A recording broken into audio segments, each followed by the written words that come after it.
نحمده ونصلي على رسوله الكريم. عن عوف بن مالك الأشجعي رضي الله تعالى عنه أن رسول الله صلى الله عليه وآله وسلم قال: أنا وامرأة صفعاء الخدين كهاتين يوم القيامة وأومأ بيده يزيد بن زريع الوسطى والصبابة.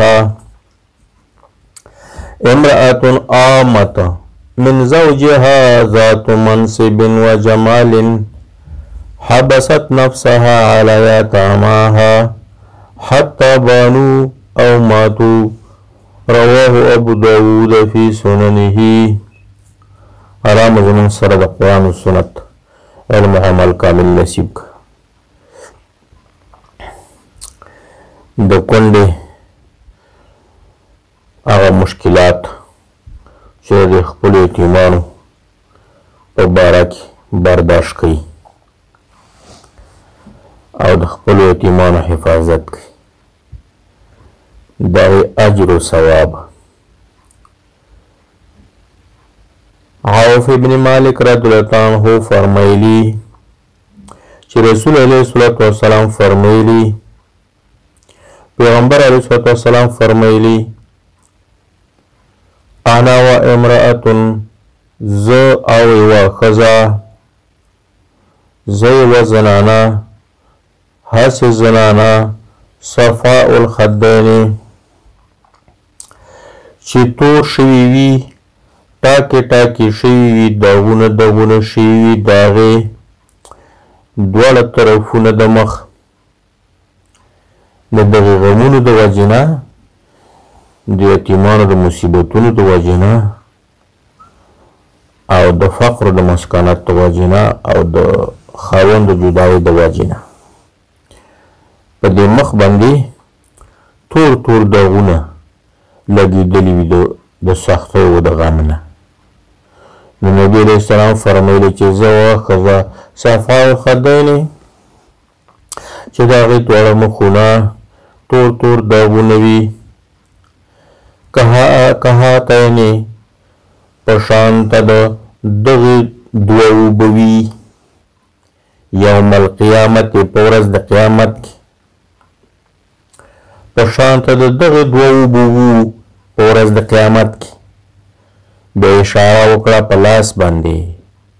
یزید بن زرع د دې حدیث راوي دی، د اشاره وکړه په لاس باندې الوسطى والسبابة، منځې ګوتې ته او شهادتې ګوتې ته.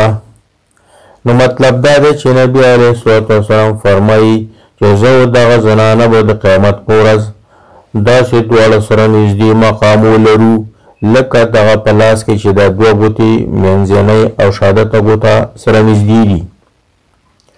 دا اوس کومه ښځه ده؟ دا زنانه کومه زنانه ده؟ امرأتن، ښځه، زنانه، آمت چې کونډه شوې ده، من زوجها له خاوند نه چې خاوند یې وفات شوی، هسې زنانه ذات منصب چې د لوړ قدر والا ده، د لوړ مرتبې والا ده، د لوړ مقام والا ده، و جمال او خاوند او صاحبه د ښایسته. د طبیعي خبره ده چې کومه زنانه لوړ مقام او لوړه مرتبه ولري او قدرمنه زنانه وي او ښایسته او ښکلې زنانه وي، نو د هغې سره خلک د نکاح ډېر رغبت لري او خلک ډېر قدر کوي، خو د دې باوجود د دې سره سره حبست نفسها، دې بند کړلو خپل ځان، علی یتاماها، په خپلو یتیمانو ته یې ځان بند کړی، نکاح یې ونه کړه د بل خاوند سره. د خپلو یتیمانو د حفاظت دپاره، د خپلو یتیمانو د خدمت دپاره، د خپلو یتیمانو د خوشحال ساتلو دپاره، حتی تر هغه وخته پورې بانو چې دوی جدا شول د مور نه، یعنې بالغان شول او په کمال ودرېده او ماتو یا وفات شو.